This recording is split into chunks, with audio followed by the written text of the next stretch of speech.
Yes, today's reaction, Sarah G makes ASAP comeback with SB19 for an explosive umaalagit production. Let's play. Wow, fits. Oh, binulungan ni Estel si Sarah G. Oh, okay.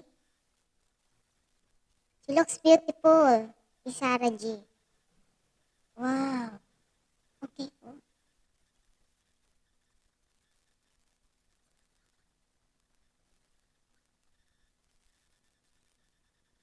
Super catchy yung song na to. Oh, okay. Siya lang yung naka-brown.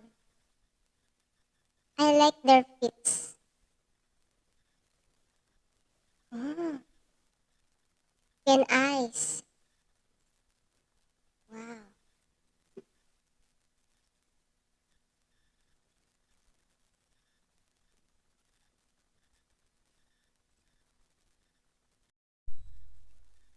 Wow! Puro wow lang nasasabi ko. World class kasi yung performance nila. Oh,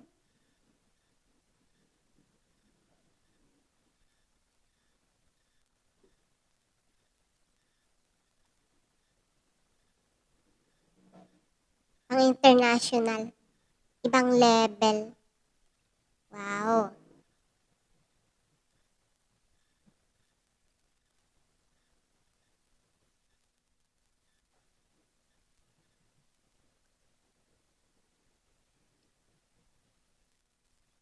Wow.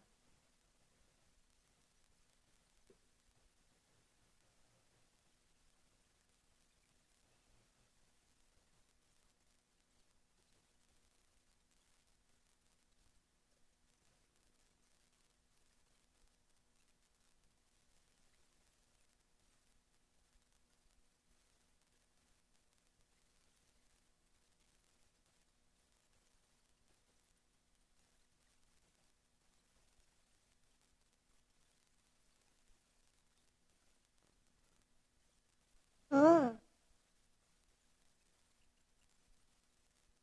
dance break. Wow.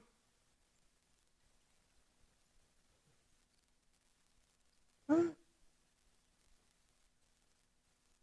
buong buo yung boses nila.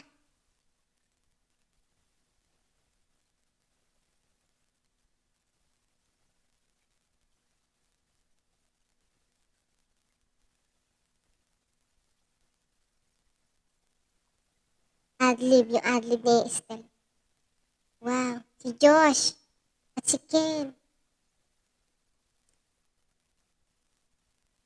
Si Sarah J. Immerse na immerse.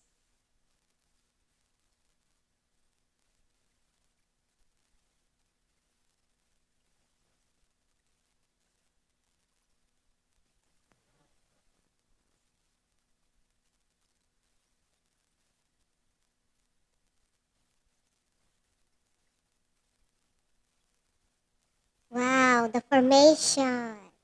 Astig. Okay. Wow.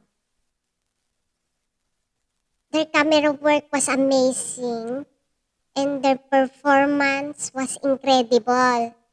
Let's go through them one by one. Sarah J looked so beautiful.